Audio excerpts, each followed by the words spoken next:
ሰውየው የአንድን ሰው ሰርግ ለመታደም በአንድ ትልቅ ሰርግ ላይ ተገኘ። በሚያስገርም ሁኔታ ሙሽራይቱ የራሱ ልጅ ሩዊንግ ነበረች። በጣም ደንግጦ ወዲያውኑ ፊቱን አዞረ። እንዳታውቀውም ጭንቅላቱን ዝቅ በማድረግ ተደበቀ። ሴት ልጁ ከዚህ በፊት ለትምህርት ወደ ውጭ ሀገር እንደምትሄድ ነበር የነገረችው። በእርግጥ ዋሽታው ነበር። ምስኪኗ አባቷን ትታ ሀብታም እያገባች እሱ ምንም የሚያውቀው ነገር አልነበረም። የሁሉ ሲከሰት በማየቱ በጣም አዘነ። ነገር ግን የሴት ልጁን ደስታ ለመጠበቅ ሲል ከሩቅ እየተመለከተ ተደብቆ ቆየ። ከዚያን ቀን በኋላ ገንዘብ ለማግኘት ከመቼውም ጊዜ በበለጠ ራሱን እየገፋ ወደ ስራ ገባ። ከዚያም በኋላም ስለ ሴት ልጁ አንስቶ አያውቅም። በዚህ መንገድ 3 ዓመታት አለፉ። ምንም እንኳን አንድ ጸጸት ቢኖርባቸውም ወጣቶቹ ባልና ሚስት እጅግ ጣፋጭና ደስተኛ ሕይወት ነበራቸው። ሩዊንግና ባሏ እስካሁን ልጅ ለመውለድ አልቻሉም ነበር። የሰውየው ልጅ የሆነው ሻንጊው አባታቸው ስለ እህቱ እስካሁን ምንም ነገር አለማንሳቱ እንግዳ ነገር ሆኖበታል። ሩዊንግ ደውላ ለኮሌጅ ምርቃቱ እንኳን ደስ ያለ እንዳለችው ሲነግረው ራሱ ሆን ብሎ ርዕስ ያስቀይረዋል። ቆይ ግን አልናፈቀችም ብሎ አባቱን ጠየቀው። እርሱም እርሷ ስለ እርሱ ግድ እስከሌላት ድረስ እርሷን መረበሽ እንደማይፈልግ ገለጸለት። እንዳለው ግን ለእርሱ ቀላል አልነበረም። ሻንጉይ የማያውቀው ነገር ቢኖር አባቱ በየሳምንቱ እሁድ በእግር ልንቀሳቀስ እያለ ሩዊንግን ቼክ ያደርግ እንደነበር ነው። ባለፉት 3 ዓመታት አንድም ሳምንት አምልጦት አያውቅም። ሴት ልጁ በባለጸጋ ቤተሰቦቿ በጥሩ ሁኔታ ስትኖር በማየቱ ብቻ እፎይታ ይሰማው ነበር። በእያንዳንዱ ጊዜ ስለ አማቹ ዜና በጋዜጦቹ ላይ ባየ ቁጥር በደስታ ጋዜጦቹን ይቆርጥና ያስቀምጣል። ሩዊንግና ውካይ ጥሩ ላይ እስከሆኑ ድረስ የእነርሱን ሕይወት የመረበሽ እቅድ አልነበረውም። አንድ እሁድ ቀን ጠዋት እንደተለመደው ለሩጫ በወጣበት ውካይ ከሩዊንግ ጋር ስልክ እያወራ ትኩረቱ በሌላ ነገር ተወስዶ በፍጥነት ወደ እርሱ የሚመጣውን መኪና አላየውም ነበር። በዚህ ድንገተኛ ገጠመኝ ልጁን ለማየት በዛ የተገኘው አባት ሮጦ አማቹን በመግፋት ሕይወቱን አዳነውና እሱ ግን በመኪናው ተመትቶ መሬት ላይ ወደቀ። ሰውየውም ሲነቃ ራሱን የሆስፒታል አልጋ ላይ አገኘው። አንዲት ነርስ መረጃውን ልትመዘግብ መጣች። ልክ አድራሻውን ሰጥቷት እንደጨረሰ አማቹን ውካዩን ተመለከተው። ማንነቱን ለመደበቅ ነርሷ ሳታየው ተደብቆ ከዚያ ወጣ። ሩዊንግ ደግሞ የአደጋውን ዜና እንደሰማች ስትከንፍ ወደ ሆስፒታል መጣች። አባትና ሴት ልጁ ሳይተያዩ በመንገድ ላይ ተላለፉ።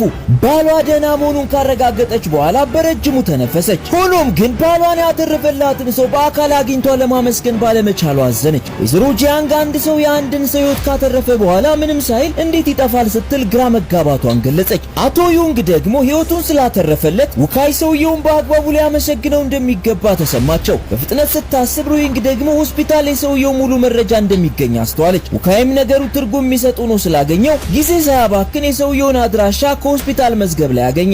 ይህ በእንዲህ እንዳለ አባትየው በታመመው እጁ ምክንያት ስራውን አጥቶ ነበር። ቀጥሎ ምን ማድረግ እንዳለበት እየተጨነቀ አማቹ በድንገት ደጃፉ ላይ ከተፋለ። ውካይም ስላደረገለት መልካም ነገር ሰውየውን አመስግኖ ሰውየውን ለትክክለኛ ምርመራ ወደ ሆስፒታል እንዲሄዱ ጠየቀው። አቶ ሊ ግን እምቢ በማለቱ ውካይ ሰውየውን ለማመስገን ያዘጋጀውን የ5 ሚሊዮን ቼክ አውጥቶ ሰጠው። አቶ ሊ ሁሉንም ነገር እምቢ ማለት እንደሌለበት ስለተገነዘበ ለሕክምና ወጪ 100,000 ብቻ እንዲሰጠው ጠየቀ። ውካይም ሰውየው ትንሽ ገንዘብ ብቻ በመጠየቁ የተገረመ 100,000 ዋን እና ቢዝነስ ካርዱን አውጥቶ ሰጠው። ከመሄዱም በፊት ውካይ የአቶ ሊን ስም መጠየቅ ፈለገ። ምናልባት ትክክለኛ ስሙን ቢነግረው እውነተኛ ማንነቱ ሊታወቅ ስለሚችል በምትኩ የጓደኛውን ስም ሉዋን ሃኦ ብሎ ሰጠው። ጓደኛው አቶ ሊ እውነተኛ ስሙን አለመጠቀሙ እንግዳ ሆኖበት ነበር። አቶ ሊ ግን ብድር እንዳለበትና ራሱን ሰዎቹ ፊት ማሸማቀቅ እንደማይፈልግ ነገረው። ውካይ ወደ ቤቱ እየተመለሰ በድንገት ቀደም ሲል አቶ ሊ 100,000 ዋን ሲጠይቀው የ2 ቀን የሥራ ደሞዙ እንደዚያ እንደሆነ የጠቀሰለትን አስታወሰ። ምናልባት አቶ ሊ ስራውን አጥቶ ይሆናል የሚለውን ነገር ስላስጨነቀው ተመልሶ ሲመጣ ጓደኛው ሉዋንን ነበር ያገኘው። ጓደኛው ሉዋንም የት እንደሚሰራ ጠየቀው።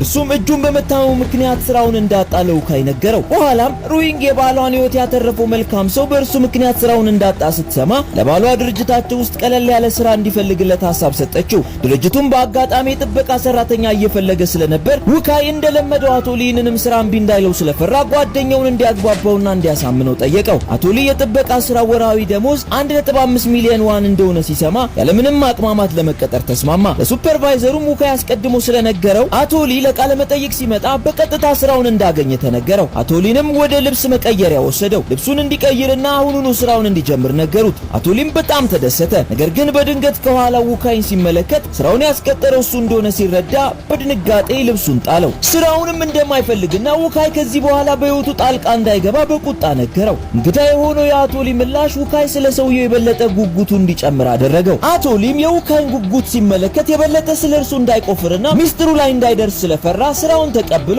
ጥበቃ ለመሆን ተስማማ። ከጥቂት ወራት በኋላ ውካይ ሚስቱ ሩይንግን ከባለውለታው አቶ ሊ ጋር ሊያገናኛቸው አሰበ። ስለሆነም መስሪያ ቤት እንድትመጣ ጠራት። ልክ ሩይንግ መስሪያ ቤት እንደደረሰች አቶ ሊ ከርቀት ተመለከታት። ከግድግዳ ጀርባ ጎንበስ ብሎ ልጁን በድብቅ ይመለከት ነበር። ውካይ አቶ ሊ ምን እያደረገ እንደሆነ ሳይገባው የሚያሳየውን እንቅስቃሴ በመመልከት ይስቅ ነበር። እናም አቶ ሊ ምን እያደረገ እንደሆነ ጠየቀው። የሚያየውን ሲመለከት ሩይንግ ከርቀት አያት። እርሱም ሚስቱ ባለውለታው የሆነውን አቶ ሊን ለማመስገን እዚህ ድረስ እንደተገኘችና እርሱን ልታመሰግነው እንደመጣች ነገረው። አሁንም እራት ልትጋብዘውና ባሏን ስላተረፈላት ልታመሰግነው እንደምትፈልግ ነገረው። የልጁ ትዳር አደጋ ውስጥ ሊገባ እንደሆነ የተሰማው አቶ ሊ በፍርሃት ተዋጠ። እዚያም የውሸት ሰበብ ደረደረና እየተቻኮለ ከዚያ በፍጥነት ሄደ። ውካይ የሰውየው ሁኔታ ግራ ቢያጋባውም ሊያስገድደው አልፈለገም። አቶ ሊም እዚያ መስራቱን ከቀጠለ ከልጁ ሩይንግ ጋር መገናኘቱ አይቀሬ ነው። ይህንንም አይቀሬ ክስተት ለማምለጥ በቡሳን የሚገኝ ዘመዱ ፋብሪካ ከፍቶ የእርሱን እርዳታ እንደጠየቀው በመግለጽ የሥራ መልቀቂያውን አቀረበ። ውካይ ቅር እያለውም ቢሆን መንገዱ ላይ መቆም አልፈለገም። ምንም ነገር ቢያስፈልገው እንዲደውልለት ነገረው። አቶ ሊ ከበሩ ወጥቶ ከሄደ በኋላ ውካይ ውጭው ኃይለኛ በረዶ እንዳለና አቶ ሊ የለበሰው ልብስ ስስ እንደሆነ ስላስተዋለ የሚሞቅ ልብስ ይዞለት ወደ ልብስ መቀየሪያው ሲመጣ አቶ ሊ ከዚያ እንደሄደ ይነገረዋል። ወዲያውም አንደኛው ሰራተኛ ከአቶ ሊ ዕቃ ማስቀመጫ ውስጥ አንድ ጉርድ ፎቶ ያገኛል። ውካይም ፎቶውን ጠጋ ብሎ ሲመለከት የገዛ ሚስቱ ፎቶ ነበር። በጣም ደነገጠ። ከዚህ በፊት አቶ ሊ ተደብቆ ሚስቱን ሲመለከት እንደነበር አስታወሰ። በሁለቱ መካከል አንድ የሆነ ሚስጥር እንዳለ ተሰማው። የዚህን ሚስጥር መጨረሻ ለማግኘት ውካይ አቶ ሊ የሥራ ማመልከቻው ላይ ያስቀመጠውን አድራሻ ጋር ሄደ። አቶ ሊ በሥራ ቦታ ያስመዘገበው የጓደኛውን የሉዋንን ስም ሲሆን የቤት ቁጥር ግን የራሱን ነበር ያስመዘገበው። ቤቱን አፈላልጎ አገኘው። የቤት አከራዩንም ውካይ ሉዋን ሃኦን የት እንደሚያገኘው ጠየቃት።